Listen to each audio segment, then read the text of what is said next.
All right, it's time for some role playing. You're the podcast listener, and I'm the podcast host. Ready?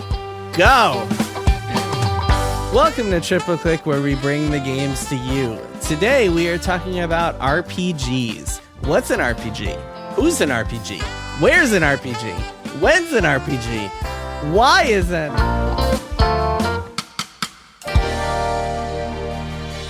I'm Jason Schreier. I'm Kirk Hamilton. And I'm Maddy Myers. Hello. Hello. Hey. It's us again. We are back for another episode. Clicking away. I've decided, click. I haven't told you guys this, but I've decided unilaterally that we are going to be rebranding this podcast to Y.com. And so from now on, we will just be known as Y.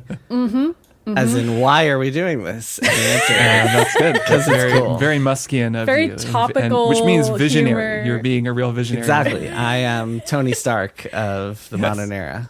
Yeah, and you were in the Iron Man movies, right? Iron Man 2? I was. All three of them. Yeah. I was the guy under the, I was the stunt actor under the suit, controlling the suit the whole time. Yeah. Oh, nice. I knew you did some stunt work, but I wasn't aware you had done any work for Marvel. But that's cool. Well known for my physical prowess. That's right. How... Your suit wearing abilities. Exactly. Are legendary. Oh boy, are people still going to get this joke? Like, is he going to change the name of Twitter to something else? Yeah, by the time we week? record it, like, it'll be something else I truly feel like it's moving so fast that I needed to say that this was a joke about Twitter, so that like in the far future, when people are like, "What are they talking about?" They understand. I learned about it logging into Blue Sky. I logged in and everyone was talking about something, and I was like, "Oh no, what do you do this time?" Oh no, what is it? Looked at The Verge and was like, "Oh, okay." If you too would like to support our rebrand, you should know that we are, of course, a listener-supported podcast here at Triple Click. You should become a Maximum Fun member. Maximum Fun. You really should. You should. The network that we are part of, and you can help us make this show happen. Go to MaximumFun.org/join and sign up. In addition to making the show happen, you will also get monthly bonus episodes from us. We have a whole catalog of them. They're real good stuff. This month, we are going to be talking about the TV show Silo on Apple Plus, as well as other post-apocalyptic kind of storytelling and stories. And next month is the one that I think a lot of people are going to be excited waiting for, which is our big spoiler cast on The Legend of Zelda Tears of the Kingdom. Very exciting. We will really dive deep into that game next month for bonus for subscribers. It'll be our bonus episode for August, so that'll be fun. But in the meantime, the Silo episode's coming up. That's going to be out very soon at the end of July, and that'll be really fun too. Again, go to MaximumFun.org/join. You get all this good stuff plus many, many more. All right, Kirk, what are we talking about today? We are talking about role-playing games because this year, the year 2023, has been and will continue to be a banner year for role-playing games, and we're kind of in a lull, or at least a brief inhale before another like a plunge. Break. Just like a quick summer break before more role-playing games. Right, so we had Octopath Traveler 2, Diablo 4, Zelda, Horizon Burning Shores. There were a bunch of games that pretty fairly could be called role-playing games, and a lot more that were role-playing-ish, role-playing adjacent.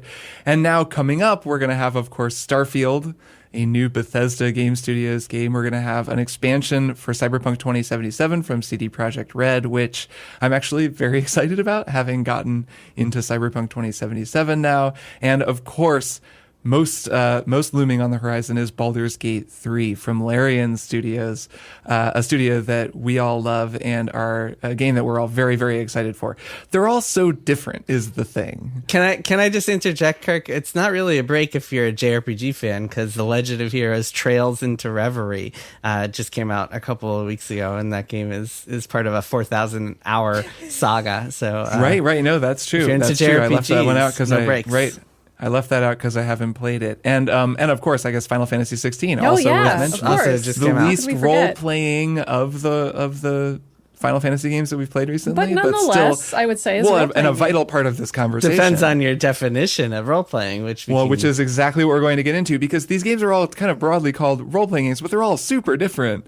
And I thought that would be kind of a fun topic, given that we're kind of in between games, and yet it's on our minds because we're playing them all, to kind of look for commonalities and differences and just talk about what it even means for a game to be called a role-playing game in 2023.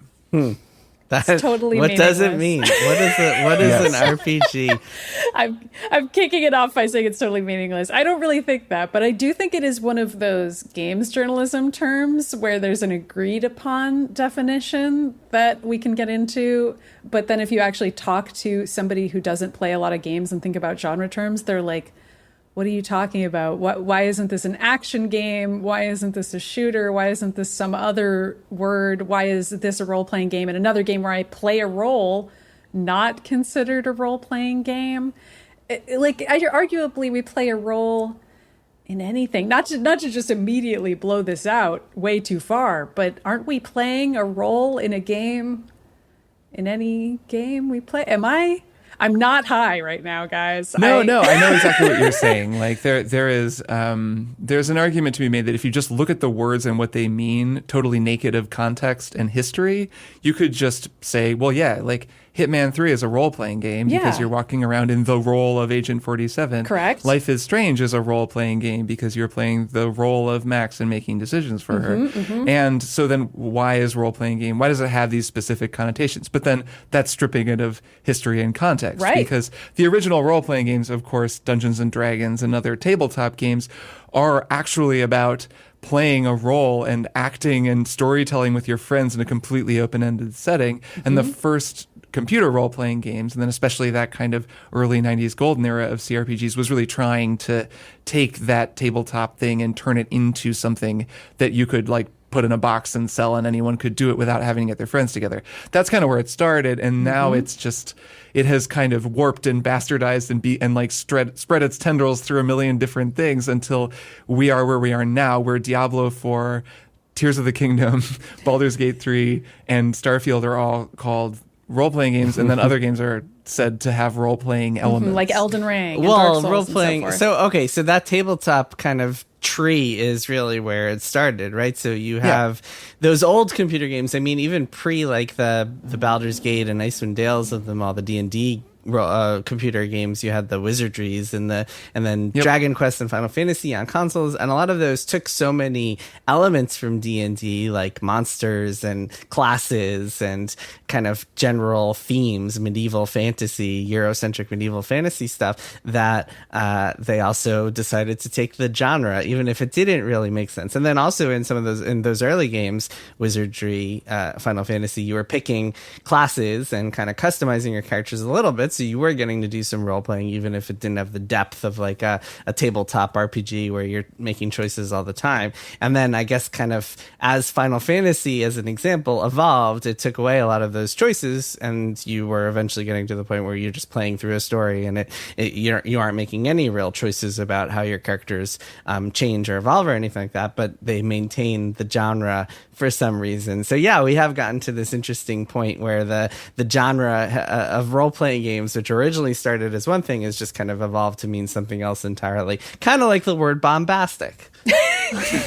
Right. Role-playing games are the bombastic of video game genres. Yeah, and I always try to get away from genre. I do this when I'm talking about music as well, to talk more about style and specific things, just because genre is useful in the same way that all of these labels are useful. I think for people just to categorize things in their brains, because we like to categorize things, and it's just helpful to be like, well, this is like that thing. And without having to know, oh, well, this is a FromSoft game, and it's, you know, the guys who made this are like former FromSoft developers. So of course it's a Souls-like. Because of that, you can just be like, yeah, it's that kind of game. You know, you kind of come up with a genre name for it. And it's easier to find what you like if you at least know the names. Like sometimes it's just useful to be like, oh, that's called a life sim. Like I feel like that helped Dina when she was getting into games, because I'm like, oh, you like The Sims, you're gonna like Stardew Valley, you're gonna like all these other games in that category. That's a more narrow, more helpful genre than role-playing game, which is kind of meaningless these days. Yes. Some genre names are much more useful than others. Well, so yeah, that's what's interesting about Baldur's Gate and Starfield specifically coming out, because those two are such specific like tabletop equivalents, where it's like you create your own character in both of those games. You have this huge array of options. You get to pick how things unfold. I think some of the splashy headlines coming out of Baldur's Gate 3, the press cycle, one of them was that there are 17,000 possible endings because of all the choices you can make along the way and other ridiculous stats like that. 12,000 of those involve going off with a bear and getting married. Yeah, but if you think about it, aren't there 17,000 possible endings to like a Street Fighter match? I'm sorry, I'm just having fun complicating this definition. But what I'm getting at, but what I'm getting at here is that those are very specific types of role playing experiences where you are making constant choices about your character and how your character interacts with the world, as opposed to I don't know, role playing elements in God of War or Final Fantasy 16 to pick a very recent example, which I guess you would call a role playing game. But those two games are very similar, God of War and FF16. They are very similar, yeah, and there are no choices whatsoever in that game other than like what abilities you're using in combat. But like even the item system doesn't really give you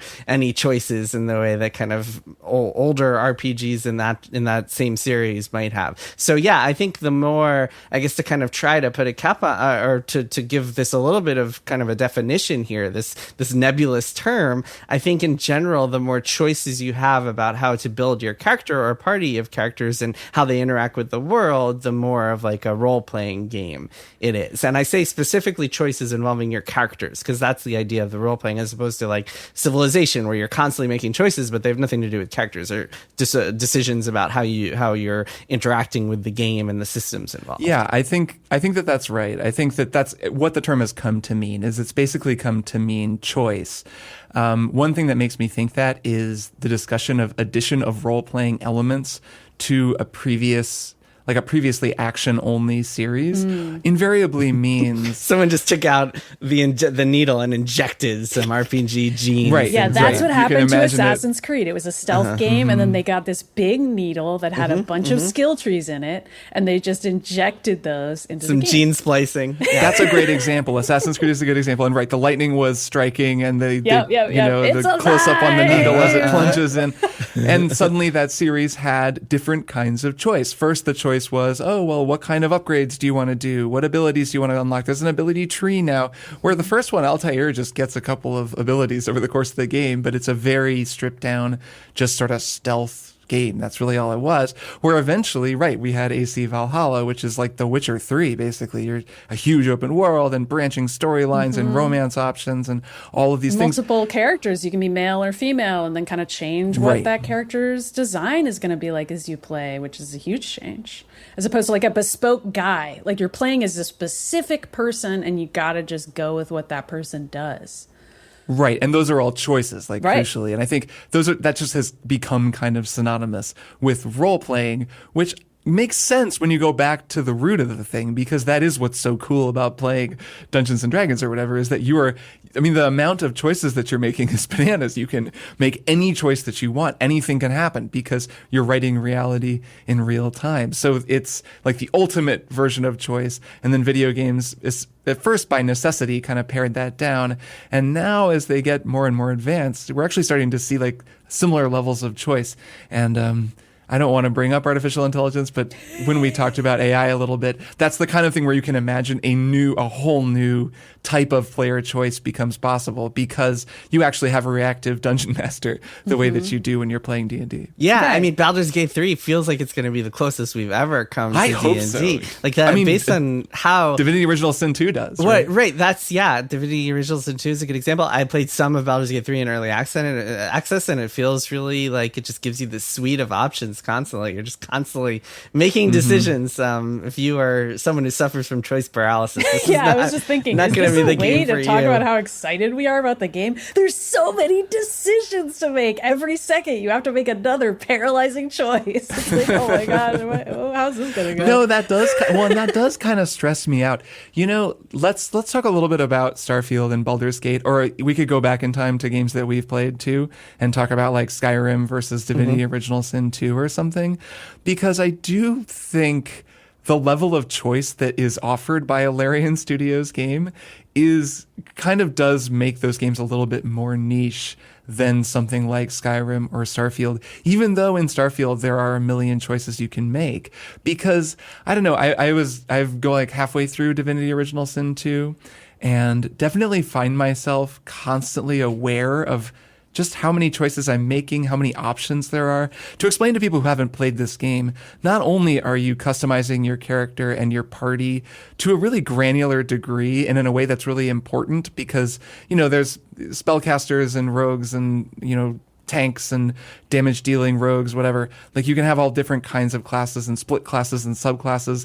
And the game is very hard, so it really demands that you put a lot into the combat. And then you can build your party in like really wild different directions, like a whole bunch of them. So the choices really matter. And that's just in terms of like party composition and abilities that you're using and the strategy you're using in battle.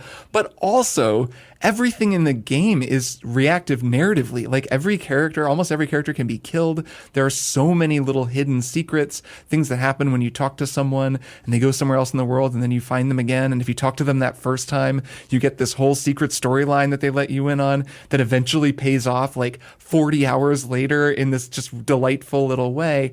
And the more you read guides for the game, the more I read guides for the game, the more overwhelmed I feel, where I start to feel like I'm doing it wrong, even though I try really hard not to feel that way, where I just don't really quite feel that in a game like Skyrim, or I'm guessing in a game like Starfield, even though that game is also really open-ended and offers a million little secret things and those same kinds of emergent stories. And I'm wondering why that is, or I wonder if we can try to tease that out, because I'm guessing the two of you have felt sort of similarly.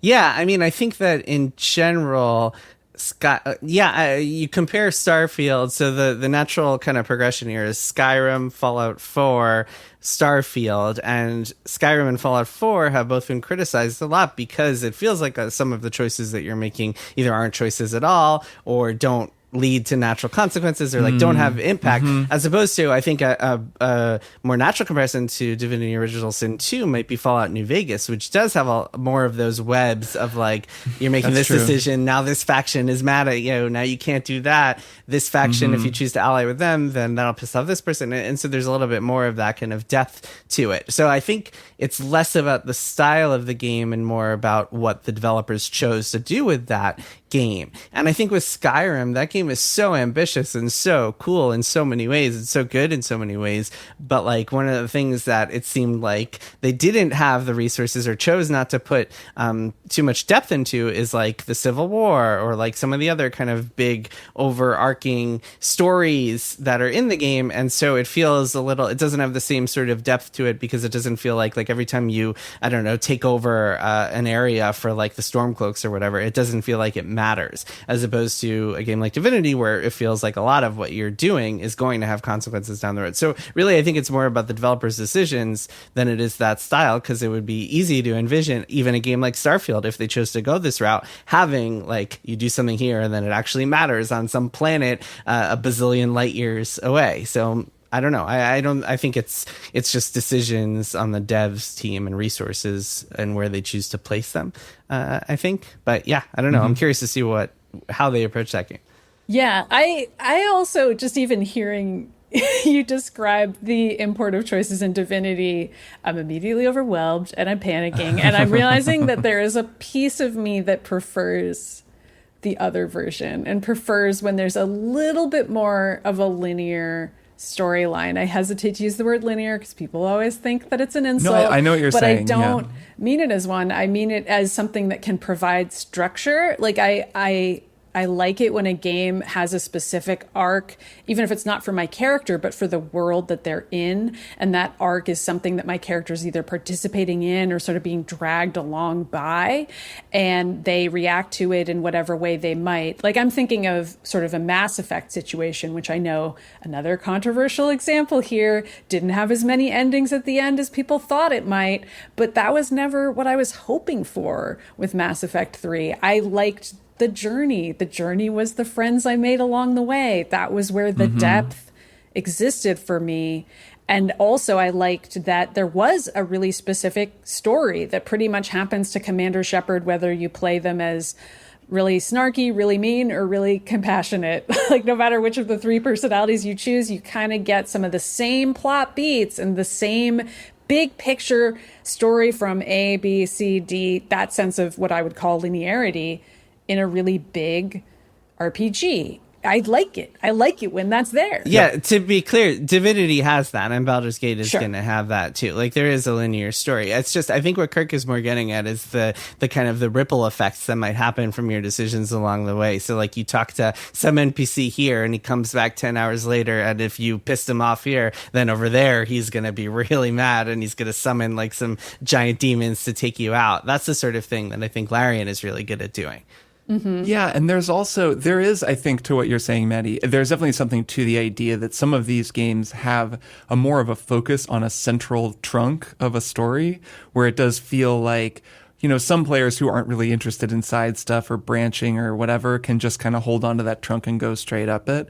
And like Fallout 4, well, Skyrim definitely feels that way. Fallout 4 feels that way to a point, and then it kind of falls apart. Skyrim does? I thought the opposite. Skyrim feels like it has that, but it's barely anything. Like, you can finish the main story in half hour. Like, most of the time you're not even paying attention to the main story of Skyrim. Well, I mean, I think that's kind of overstating it. Like, you can play through the main story and it'll kind of take you to most of the cities and get you some cool abilities. You'll fight some dragons. You'll climb the big mountain. You'll kind of wind up in a lot of cool places if you're the kind of person who doesn't really want to explore or even really play this kind of game, compared with something like, I don't know, I do think that when I play Divinity Original Sin 2, there's a narrative, you're kind of trying to find out, I don't know what the deal is. Like, there's a story, but it's not, like, it doesn't have that, like, super grabby thing that pulls you through it the way that Skyrim does.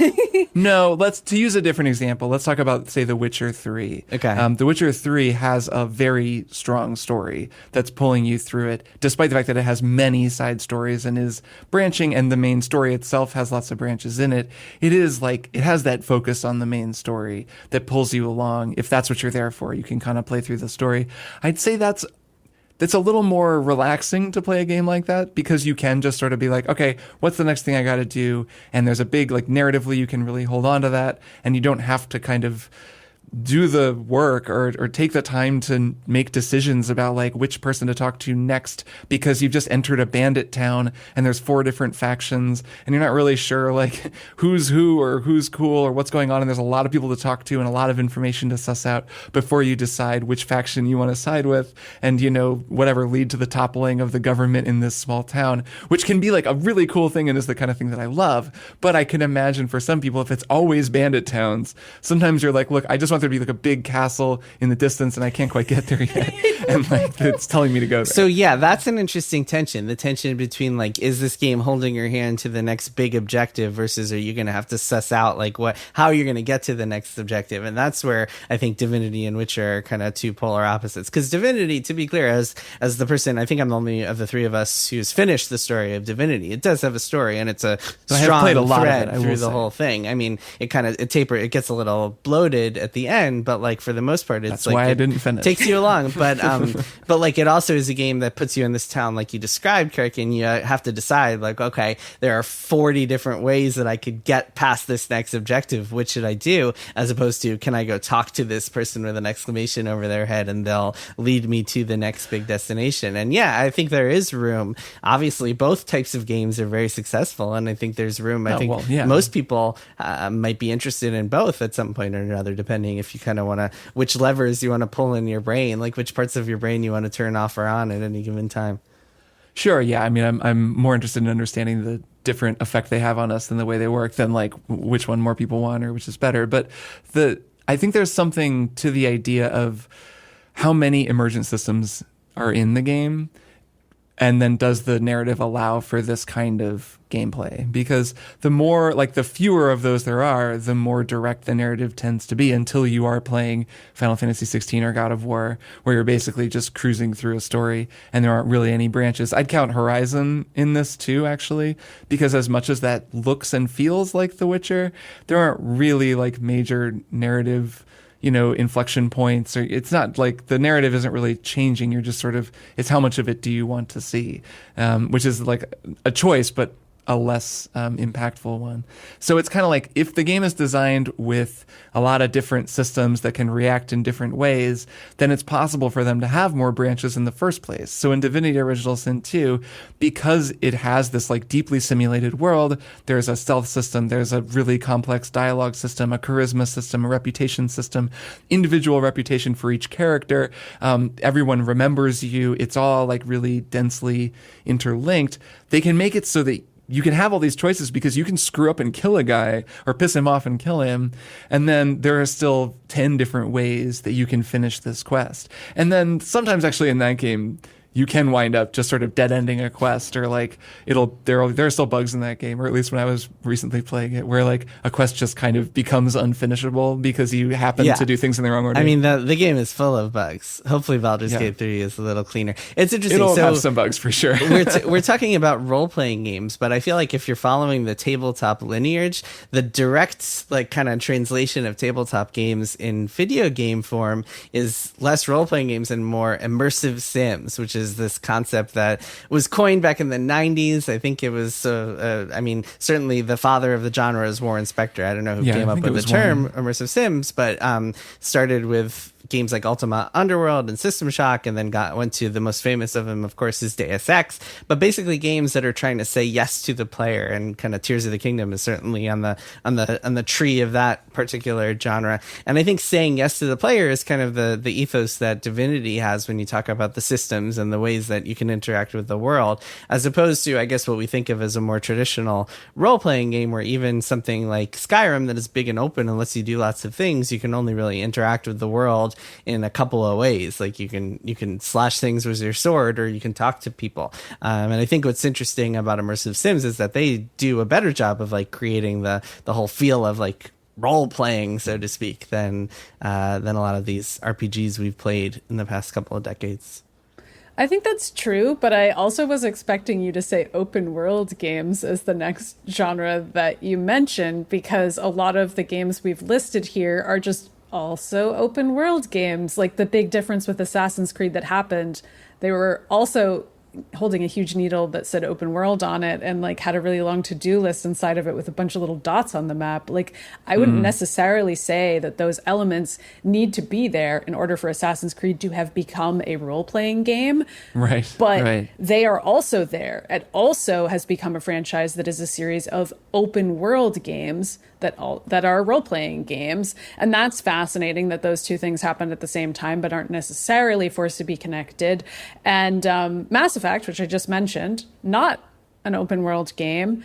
And also Disco Elysium is my other thought I'm having of a game that gave me significant choice paralysis when I was first starting out, although I kind of got over it and understood the systems over time and grew to really enjoy it.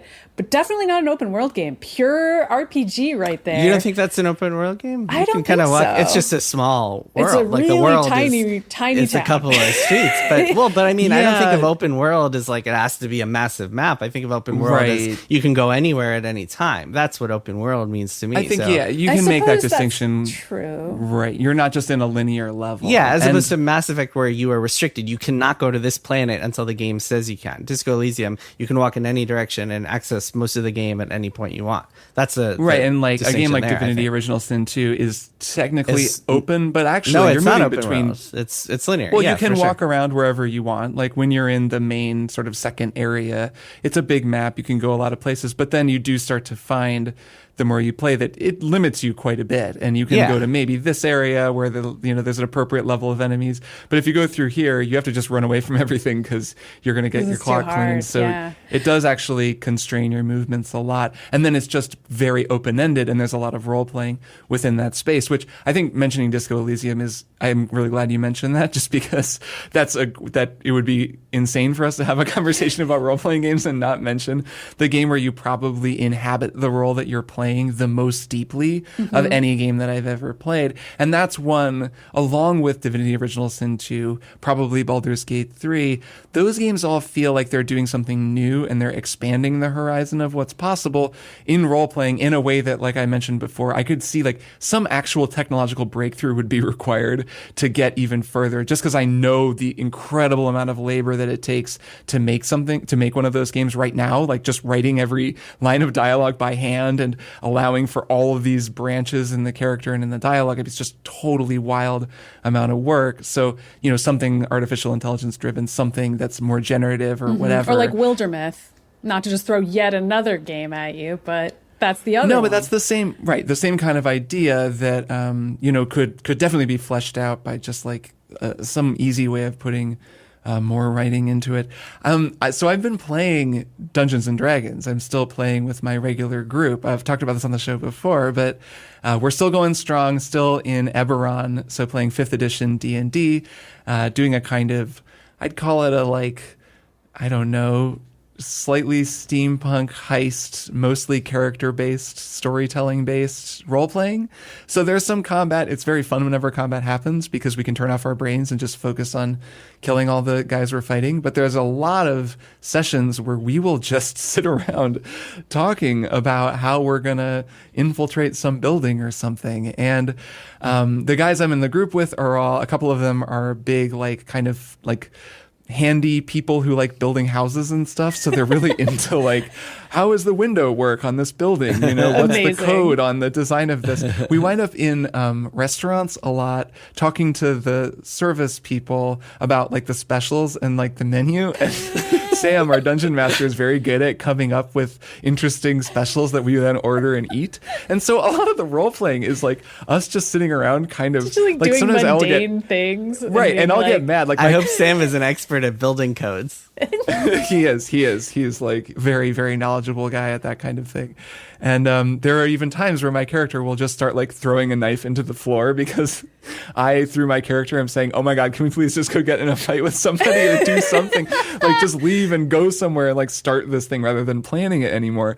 But it is a great example of how open-ended things can truly get when you just have a group of people and the only limit is how much imagination you can have between you and how much time you have in the afternoon before you all have to go home. And it at least for me, illustrates the gulf between any kind of computer video game, role-playing game that I've played and the pure experience of that creativity with people, which is cool to see. It's cool to be reminded of that gulf because that means there's still a lot of room for people to make stuff that can fit somewhere in that gulf and start to continue to bridge the gap between those two things. I don't think they ever will. Although I heard... Of course, just occupying spots in the gulf, not building a full bridge and filling it in. Yeah. Just there are so many places people can go if they want. I think Baldur's Gate 3, I just heard this from Larian Studios, in order to truly recreate the D&D experience, it's going to take you 4 months to organize a session and play the game. I was going to say. To get everybody together. There's an elaborate Google Calendar mechanic where you have to line up everybody's times. Exactly. And then, the babysitter's really not able to make it tonight. The babysitter's sick, yeah. There's a snack You have to button. get all of your That is the NPC final boss. companions. Part of the game is you have to organize them all together. There's a button for the Yeah. unhealthy snacks that you normally wouldn't eat. And so you're just eating off-brand Cheetos. And you're I never eat these, but here I am. And every time you hit it, you feel a little sicker until you have to stop playing. Yeah. To circle back to just my thoughts on open worlds and Jason's point about immersive sims, I feel like both of those are attempting to answer the dream of the tabletop role-playing game in the sense that it's trying to answer, well, the player wants to be able to do everything. I remember that being how people described GTA when I was a teenager. Yeah, It was of course. just, Yep. in high school, the pitch was you could do anything in this game. That was the sentence that we said to each other over and over again. And in Skyrim it was similar. I mean, it's just a different setting. It's not similar to our world where you're oh my God, I can drive a car. I can't do that in real life yet, but in this game I could drive a car and do all these things that I imagine adulthood is like, and it's providing this fantasy of quote unquote anything, being able to just open any door or whatever it may be. And an immersive sim is supposed to offer those things too. And I feel when I'm really on a Tears of the Kingdom high, which I am pretty much every day and probably will be up until I have to actually beat the ending so that we can record a Beanscast about it. I'm oh my God, you can really do anything in this game. But also, I'm not sure I feel super comfortable with the idea of it being an RPG because I'm super just playing as Link and I don't have that many choices about what kind of guy he is. I mean, I can change his outfit and that changes his skills. but I'm leveling up, but those numbers are all completely invisible to me. Like, there is an invisible sort of mechanic that kind of tells, like, the bokoblins how strong to be and all those other elements. I think that's more present in Breath of the Wild than in Tears of the Kingdom. It's in it too, though. I think it's just like how many hearts you have. It's under the hood. I thought it was time played, but whatever, yeah. Regardless, there are some things under the hood that are invisible to us all. And those are role-playing elements, I would say. Like, there's a skill tree there, and getting more outfits and so on, and deciding stamina versus hearts is still kind of a skill tree, albeit a very minimalist one. But the immersive sim elements and the open world elements are way more dominating if I were going to pin really telling genres onto Tears of the Kingdom that would actually tell somebody what the game is above all else. Yeah, I think role-playing, and that's kind of what I was getting at earlier, I think for something to truly be an RPG, it really needs some sort of customization that goes beyond the kind of skin deep, I'm going to put on different costumes and stuff, which is why it's kind of like, I mean, is Zelda an RPG? That's like been the forum debate for years and years and years, and it's not even that interesting. But I think if you're talking about like what makes something role-playing, or like what kind of on the spectrum of Kirk, I don't think you brought a taxonomy this time, but if you did, the extreme of role-playing, the extreme of role-playing would be like ability to customize your character, or even better, your party of characters as much as possible, because that's the idea of it all. But then there's all these other elements that are part of it too, and I think really they all just kind of harken back to D&D. And so if you look at Link having stats, and you're like, if you follow the tree backwards on that, you'll get to tabletop games that were around before there even were video games. So I think some of that you can say it's an RPG, it's got those RPG elements that come from all the way back then, but it's definitely not an RPG in the truest sense of the word. There's a number of axes here that this moves along. Character customization is one of them, and I guess Disco Elysium is probably the most extreme version of character customization that exists, because it's as deep as you can get currently in a video game when it comes to defining what your character is and customizing that person's like inner monologues and the different aspects of their personality.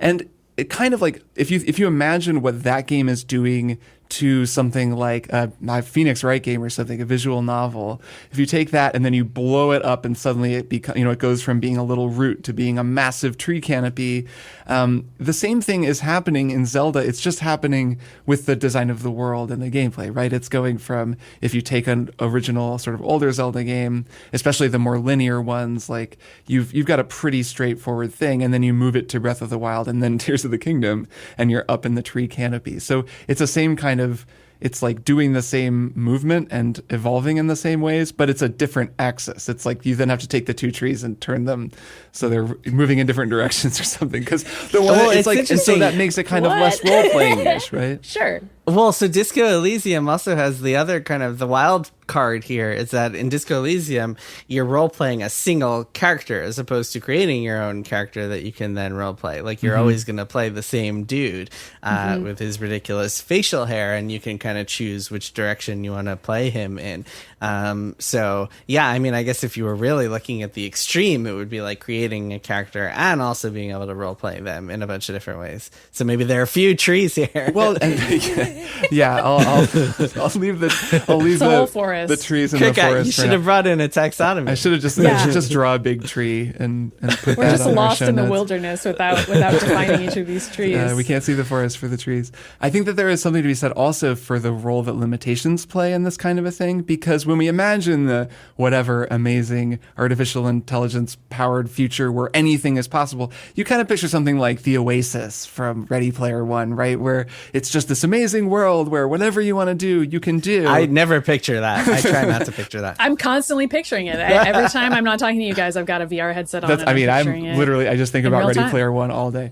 But when I think about that, when I think about a world with no limitations where anything is possible, the reason it makes me think of that is because they both seem like they would actually not be that fun. You'd have to find ways to make them fun. They'd be like real life. Well, it would be. You have to decide well, what to do every day. I guess, yeah. And like, there just wouldn't be any story. There wouldn't be any structure. You wouldn't be interacting with like another person's vision or some story that someone wants to tell you. It would just be like unbridled freedom to like make anything or build anything, and that's cool, but like I don't actually really want that when it comes to entertainment. I want someone to tell me a story. I love the idea of being an active participant in that story, that seems fun, but I'd love it to be somebody else's story that they're kind of guiding me through. And that turns it into this delightful collaborative thing. And that's kind of where, in Disco Elysium, there's this nice limitation where, well, you're still, what's his name? Henry? Harry. You're still Harry. And you're still this guy, but there's so much freedom in how you choose to play him. A good dungeon master reins in their players, right? Like they don't just let everybody totally freestyle. Sam is good at getting us to stop the planning session, when my character starts throwing his knife into the ground and like go do something and kind of keep things moving and just coming up with clever ways to kind of cap us off in certain places and move us in certain directions. So that's always an important part of a role-playing game too. It's not just about freedom of choice. Yeah, well, so one of the reasons that I'm really excited for Baldur's Gate 3, and I think it could be the purest expression of that we've seen to date, is that it does two things really well, I think, from what I've played so far in the early access and also from what we've seen and hopefully we'll play in the coming weeks. One is that it has this cast of like predefined companions who have authored stories that the game is telling you, that the writers of the game have crafted for you to get through, which is sort of like the equivalent of playing with other people who have their own stories in their heads, right? And that is Divinity something that games can do really well. Divinity also did that. And then the other thing is that I think that when you are creating a game that has as much role playing as possible on the character and the player's part, where you want to give them all these options to be able to play however they want, you still need that narrative thread. And Maddy, to your point about the sort of thing you like, so in Baldur's Gate 3, the big narrative hook is that at the beginning of the game, you have a tadpole implanted in your head that is planted there by Mind Flayer, which is like a D&D enemy that can control minds and stuff. And the tadpole is going to gradually take over unless you figure out how to conquer it in some way, how to take it out, how to do whatever. And that's the ongoing story. And then that takes you along this kind of journey where you'll wound up in all these big cities and on all these other quests along the way. Is the tadpole voiced by Keanu Reeves? It is a little cyberpunky, although Baldur's Gate Early Access came out before Cyberpunk. Fair enough. And also the idea of Mind Flayers came out before Cyberpunk. That is true. Too, that is true. Mind Flayers have been around for a bit. And so you creating your character along the way is just like you deciding how to interact with this particular story that the game wants to tell, which I think is a good kind of blend of that, like restriction and also freedom. And I'm very curious to see how the final game pulls it off. I'm very optimistic and excited to play it, because I really think it could be like one of the best expressions we've seen yet of this D&D ethos of like, you are in this world and here are the rules and go role play however you want. Yeah, I'm super excited as well. And we're going to be talking about it pretty soon because it's out worryingly soon. I have a lot of Zelda to play before this game comes out. That's this year. Here's the trick. Baldur's Gate 3 during the day, Zelda at night. Who needs a job? Who has other things to do in their life? Who needs to sleep Zelda or before work? bed. So you know how you're a lady in the streets but a freak in the sheets? So Yes, you're Baldur's of Gate course. in the streets From and Usher's a Zelda in the sheets. Yeah, exactly. That's right. That's what That's Usher was right. getting at, I think. Well, we're going to be talking about the game very soon, as well as plenty more RPGs and RPG-adjacent games in the near future. This was a lot of fun. Let's take a break, and we'll be back for one more thing. I'm Jordan Morris. And I'm Jesse Thorne. On Jordan Jesse Go, we make pure, delightful nonsense We rope in awesome guests. and bring them down to our level. We get stupid with Judy Greer. My friend Molly and I call it having the space weirds. Patton Oswalt, Could I get a Balrog burger and some Aragorn fries? Thank you. And Kumail Nanjiani. I've come back with cat toothbrushes, which is impossible to use. come get stupider with us at MaximumFun.org. Look, your podcast app's already open. Just pull it out. Give Jordan Jesse Go a try. Being smart is hard. Be dumb instead. Oh, Russ. Hey. Yeah. Oh, I'm glad I found you in line. These clouds are really freaking me out. I hate having to stand in line, and boy, what a line. These giraffes do not smell good. No, they do not, and they have such short necks. But I'm hearing we need to get on this We arc. gotta get on the arc. It Yeah. is about to rain. God is about to destroy humanity. Hey, oh, sorry. Are you Noah? Yeah, I know we look like humans, but we're actually Yes, we're totally. podcasters. We are podcasters, so it's different. Have you heard of Oh No, Ross and Carrie? We investigate spirituality, claims of the paranormal, stuff like that. And you have a boat and say the world's going to end, so it seemed like something for us to check out. We would love to be on the boat. We came 2 by 2. What do you think? Oh No, Ross and Carrie, available on MaximumFun.org. And we're back for one more thing. Maddy, why don't you go first? Sure. I'm going to talk about a movie again. I feel like I've done that a lot lately because I've just been playing Zelda, and we're going to talk Watching about that. movies and Playing playing Zelda, watching movies. Yeah. Watching it's a good movies. life. No, I was real riveted to this movie. There was no Zelda. There was no looking at our phones. We were fully ensconced. So Dina and I watched They Cloned Tyrone, which is a sci-fi comedy on Netflix. It just came out this past weekend as we're recording this. It's so good. And it's one of those movies where I'm like, you kind of don't need to know anything about it. You could just watch it. Like, remember when people said that about Sorry to Bother You, and like nobody wanted to tell you what really happens in that movie, and you just had to go see it? They Clone Tyrone is kind of the same way. But if you need a little bit more, John Boyega, Jamie Foxx, and Teyonah Parris are the triple bill stars of the movie. Great I would say cast. John Boyega is the main star Very of exciting. it. Love him. Very, very good. Love to see Jamie Foxx being a pimp character who is just a total goofball with like just an incredible pompadour afro situation that he wears. And Teyonah Paris plays a sex worker named Yo-Yo. People might know her as Monica Rambeau from the MCU. I love her in that role. Okay. This is a totally different kind of comedic, high comedy, slapstick type of role for her. She's hilarious in it. And John Boyega is a much more serious character. He plays a drug dealer, sort of a put-upon character. Obviously, all three Black characters in an almost entirely Black neighborhood that is like very underserved, no resources, just totally just underperforming in every way and put upon in society. And also a great place for, say, a white supremacist government to perform secret, horrifying experiments on the people who live in this town, which sounds like it would just be just a tragic story, but it's actually hilarious. Like somehow, in much the same way as like Sorry to Bother You tries to make just kind of the allegory for cocaine addiction and like the idea of just racism and code switching and like all of those themes and Sorry to Bother You to try to make that funny and make you think.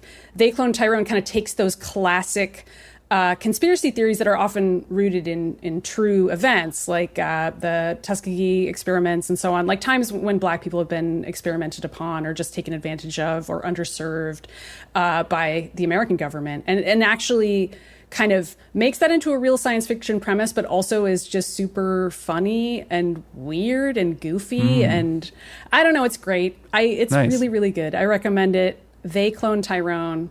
It's on Netflix if you still have an account. I think it's worth signing back up just to watch this one. Nice. It's been on my radar, and I definitely want to watch it. So that's good to hear that great. it's good. I'm glad Boyega is doing new stuff. Yeah, I've loved yeah. him in everything he's ever been in. And so. man, Attack the Block, which I haven't Yes, watched a for a little classic. while, but yeah, Really very good. movie. By the way, I watched the Barbie movie, and it was really good. And I agree with you.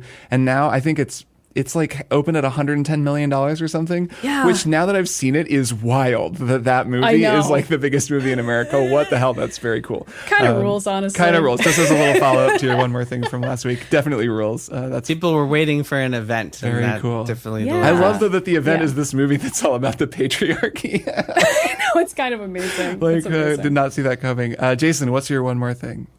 My one more thing is a podcast that I just started listening to that just came out actually called Search Engine by PJ Vogt, who you guys might remember from Reply All, yes. which had kind of which Reply All I believe is no more. It had kind of a messy ending back in the day, and won't get into all the drama, but basically short version is some people were mad at PJ for like not being as supportive of their union effort as he could have been, and it all kind of blew up on Twitter and such, and people can go read the New York Times article or whatever if they want to look into the drama. But regardless, PJ came back from that with a new show, and it's called Search Engine, and it is essentially Reply All, except it's just him. And so each episode the hook is that each episode he dives into a question that he is curious about. The first one is, why are monkeys really sad at the zoo?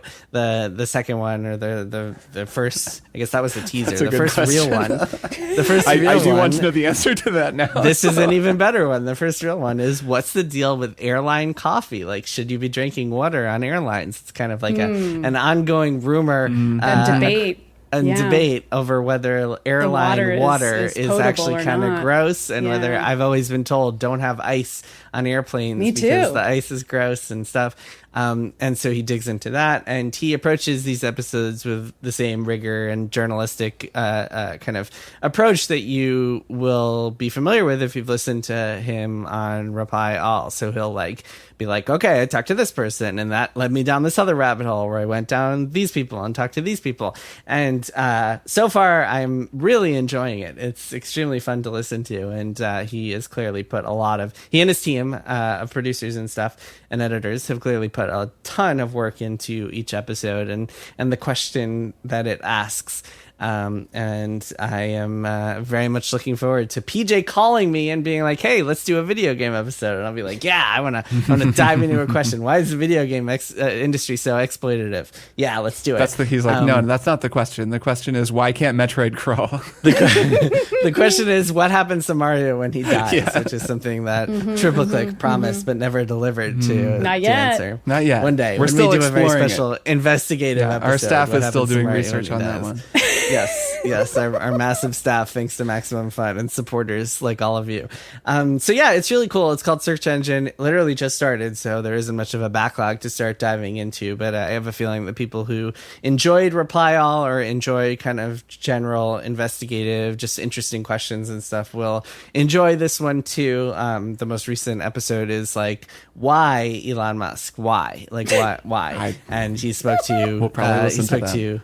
He spoke to Casey Newton, actually, who was just on our show a couple of months ago. So yeah, so it's really cool. It's a really good show, and I am enjoying it. Search Engine with PJ Vogt. Nice. All right. Yeah, I'll probably check that out. I also want to know why Elon Musk. It's a good question. My one more thing is a video game that I started playing with my nieces when they were visiting and have kept playing since because it's really cool. And it's called Planet of Lana. And this one had totally gone under my radar, even though it's really the kind of game that I like, and I'm surprised that I hadn't heard of it. Do either of you know this game? No. Yeah, it's a Metroidvania, right? What? No. Oh, never mind. I guess I don't know it. It's not. It's more of a Limbo-alike, I would say. It's very similar to Limbo, only much more colorful and beautiful. A little less of that kind of grim thing, but so it's a Limbovania. A Limbovania. It doesn't do anything Vania though. So it's just a Limbo-alike. Okay, so it's a Metroid Limbo. A Limboid? A Limboid. It's a Limboid. It's a Limboid. Limbionic. I don't know. Limbic. Let's go with Limboid.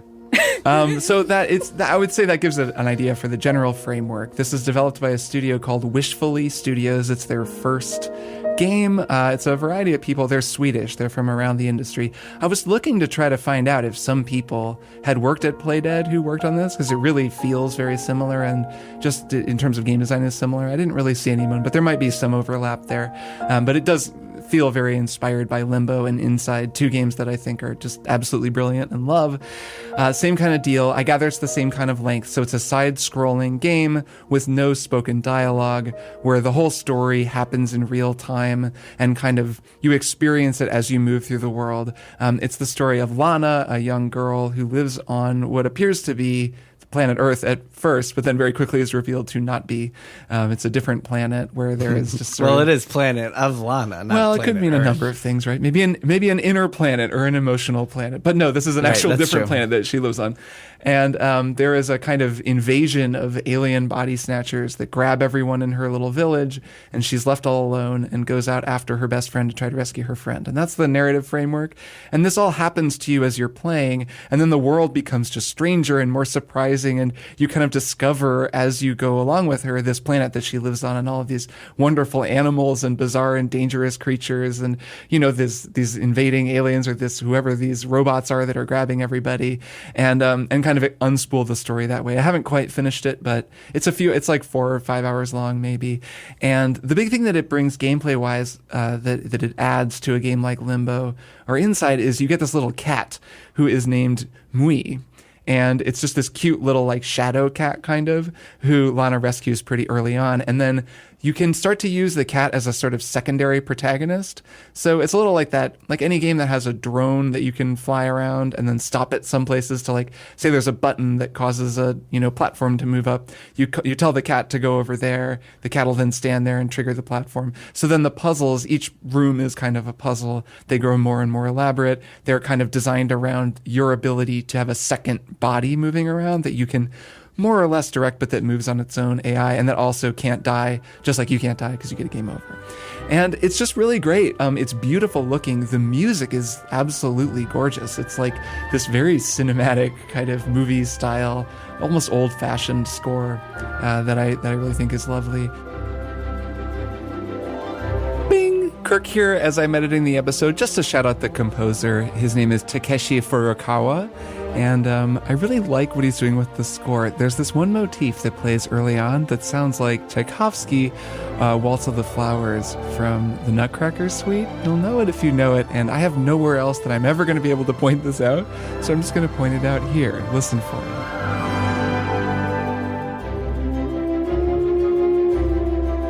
You hear it? You know what I'm talking about? Okay, back to the show. Bing! And yeah, I found putting it on the TV and playing it while my nieces just watched was really, really fun. It's the kind of game that's just fun to watch because it's never repetitive in that way that makes video games not fun to watch. Like, people love to watch the part where you're getting to a new area and there's a big cutscene and exciting things are happening. But then when you need to just go and pick 45 mushrooms and like just kill the same enemy over and over again, they usually tune out or they go make dinner. In this case, it's always interesting and engaging. And then the puzzles are, they were a little hard for them, I'd say. It's, it got a little advanced, but they can help out and sort of offer ideas. And it's always so visually engaging and each puzzle is unique. So it has that same thing that Limbo and Inside have, where it's just it's a bespoke feeling experience. I don't know if it's quite on the level of Inside in particular, just in terms of like sheer vision and unbelievable art design. Like, it's a little more ordinary, but that's actually kind of nice about it. So I don't know. I really enjoyed it. And it was a game, like I said, that's cute. Yeah, it flew under my radar. So I figured I'd just give it a shout out. If you like those kinds of games, it's certainly worth checking out. It's on Xbox and PC. For now, at least. It might come to other platforms in the future, but right now, Xbox and PC. It's called Planet of Lana. Yeah, pretty good game. Always fun to have a game where you have a little companion and you send them to do things and then you have to solve puzzles. Yeah. Yeah, I love a good companion puzzle game. Yeah, it's just a nice experience. And that's it. We did it. We solved role-playing games. We defined them once and for all. Figured them out. Hey, yes. Look at us. Solved again. They're trees, and yes, you can't get two lost. trees laid sideways and growing in different directions. Yeah, and if you don't get it, you gotta just listen to the You're just gonna have to go back and you're gonna have to go back. It's not us. We explained it perfectly. If you don't get it, then roleplay as someone who does. Yes. Maybe try on a different identity of someone who does get it. Jeez. Yeah, respect your brain, your imagination. Oh my God, respect your brain is an intense statement. Oh man, the next Triple Click t-shirt. For a different, meaner podcast. Respect your brain. For the Bizarro Mean World version brain. of Triple Click is respect your brain. That sounds like what Persona 5, like they're going around trying to respect people's hearts. Like they have to go, yeah. That's respect true. your heart. Respect your heart. We just need to respect that world leader's heart, and then he'll see there. The problem with this is that it sounds like respect. So it's like, no, you got to respect that world leader. It has to be written out. That's true. Otherwise, they'll think that it's an Aretha Franklin song. Yeah, R-E-S-P-E-C. R-E-S-P-E-C. I hate it. Oh, I hate it. Wow. Okay. On that note, let's call it. I will see you all next week. See ya. Bye. Triple Click is produced by Jason Schreier, Maddy Myers, and me, Kirk Hamilton. I edit and mix the show and also wrote our theme music. Our show art is by Tom DJ. Some of the games and products we talked about on this episode may have been sent to us for free for review consideration. You can find a link to our ethics policy in the show notes. Triple Click is a proud member of the Maximum Fun Podcast Network, and if you like our show, we hope you'll consider supporting us by becoming a member at MaximumFun.org/join. Find us on Twitter at TripleClickPod, send email to tripleclick@MaximumFun.org, and find a link to our Discord in the show notes. Thanks for listening. See you next time.